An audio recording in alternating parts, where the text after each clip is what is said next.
Hello everyone and welcome back to my Bold and Beautiful 29 YouTube channel. I hope you guys are having a wonderful day. Before we start, please hit the subscribe button and give this video a thumbs up. Hope will deal with a romantic curveball while Brooke faces desolation. Luna will also await her big chance to make another move on Will. Although Will and Electra are crazy about each other, they're not on the same runner about the pace of this relationship. Will's eager to take effects to the bedroom, but Electra just isn't prepared for a step that huge. Of course, Luna is further than ready to land in bed with Will. It's just a matter of getting Will to surrender to his interdicted solicitations. Despite Will's repeated rejections, Luna will keep conniving to get what she wants with Sheila's help. Luna is bound to make some progress sooner or laterly, so stay tuned for any bold moves that might achieve that. As for Brooke, she seems poised to face a crushing blow. It looks like Ridge will stand by his commitment to Taylor despite the looker's slickness, so Brooke will be left brokenhearted. Meanwhile, Hope will have a lot to consider after Liam pushes her to reunite with Carter. It'll be a little weird for Hope to get romantic guidance from her ex-husband, but she may take Liam's advice to heart. That's especially true if Hope gets updates from Katie about Daphne's plot with Steffi. All signs point to Katie dishing that huge news, particularly since part of Daphne's charge was to break up Hope and Carter. After Carter and Hope find out there was manipulation working against them, will that change anything? Could this be what Hope and Carter need to find their way forward as a couple? As for Daphne, it's easy to imagine her leaving city in disgrace following all the counter-reaction. Daphne might head back to Paris, though stopgap Carter and Hope will get an occasion to rip into her first. Back with Liam, he'll count on Steffi and Finn to keep their mouths shut about his inoperable brain mass. Liam still won't want anyone to know about his medical extremity, but Hope will come decreasingly suspicious along the way. Bill may develop some reservations of his own, so it'll be intriguing to see when Liam will eventually unmask his croakers. Grim prognostications. Does Carter have a long misplaced child? And if so, is he going to have his own plot soon where he gets reconnected with his child the same way that Finn lately did with Luna? Perhaps. Keep reading below for everything you need to know. A lot of suckers would agree that when it comes to Carter Walton, it seems like he's nothing further than just the hot piece then in this fictional city of Los Angeles. That, or he's breaking connections and marriages if he's not trying to take over Forrester Creations. We would like to see the character given a plot with a little further deeper meaning. This, so suckers can also have the occasion to dig a little deeper into Carter's history. Indeed, though he's been on the show for numerous long times now, observers still haven't learned everything there's to know about him.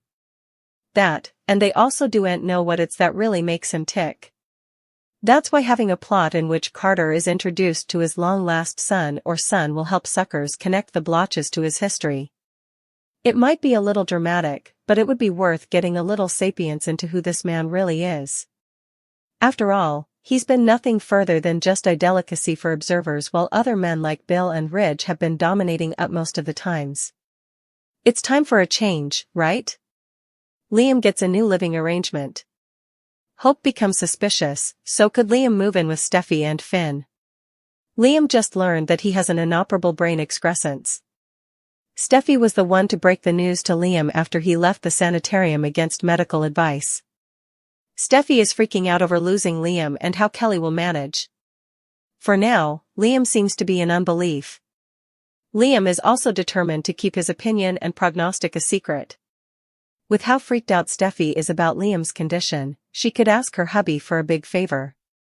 It would be easy to see Steffi inviting Liam to live at her house with Finn and the kiddies, at least temporarily. Steffi might reason that it's the safest place since Finn is a croaker.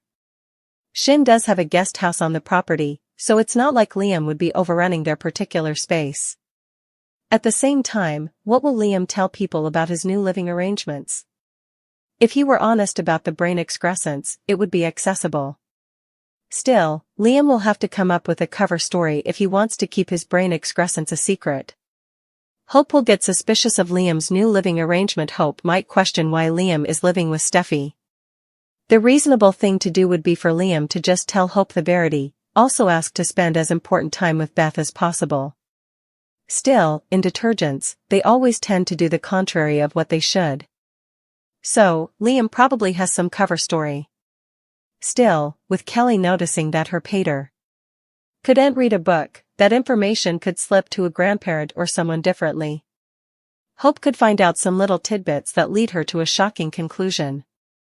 Still, also he might not be honest with Hope, if Liam is serious about keeping this excrescence a secret. Considering the current Logan/Forrester feud, do Ant anticipate Steffi to tell Hope the verity moreover? That could lead Hope to defy Finn at the sanitarium, down from Steffi, to demand the verity. At one time, they were good musketeers and Finn is a enough moral Joe. So, I've a hard time seeing him keeping this secret, especially if brazened. Taylor is sitting enough. She's reclaimed her family with Ridge and won this round of a back-and-forth war against Brooke. But devoted suckers know that Brooke will no way truly surrender. Buzz indicates that Nick will return by June to Los Angeles, California. But Brooke doesn't know that. Between now and also, spring will kiss summer. But suckers will be treated to an entirely renewed and reinvigorated Taylor-Brooke battle before that plot point arrives. It's unarguable at this moment, and considering the reams of script evidence, Ridge has a more profound love for Brooke than he does for Taylor. Yet, he's married to swearing off his Logan. So, why did Aunt Ridge take a break from Brooke and remain single? As the followership knows, Ridge finds it hard, or rather, insolvable, to be without a woman. He's counted on a gyration of Brooke and Taylor to prop him up for numerous decades, and it's hard to condemn him since both great ladies authentically adore him. And yes, propping him up is the expression of choice because Brooke and Taylor have served as his emotional caregivers for numerous times. Taylor was sincere. She returned to LA to reconnect with family, make peace, and also die. Taylor entered an inexact opinion before coming home. She believed that her heart failure couldn't be resolved and was going to prove fatal shortly.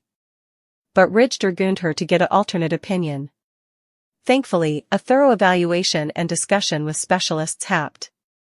Dr. Grace determined that Taylor is suffering from broken heart pattern, an adulatory term, indeed if that wording exists on the other side of the screen.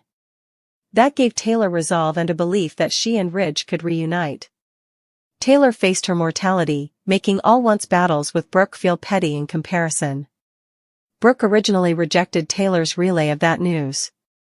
Part of the reason why Ridge has conformed with Taylor is because of the new appreciation he has for this other longtime love.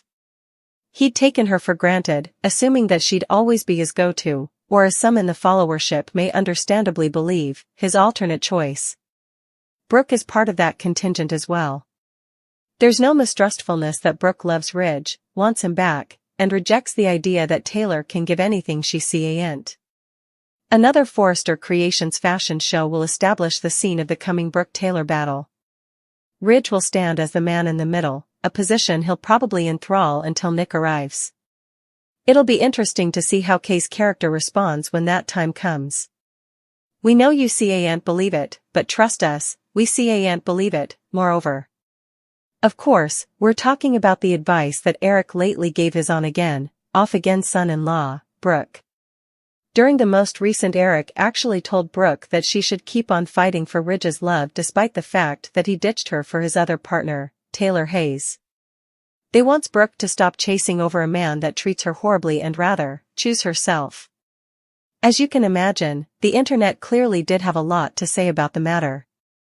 I detest how the pens constantly make Brooke a jellyfish for slithery, nasty Ridge to walk each over.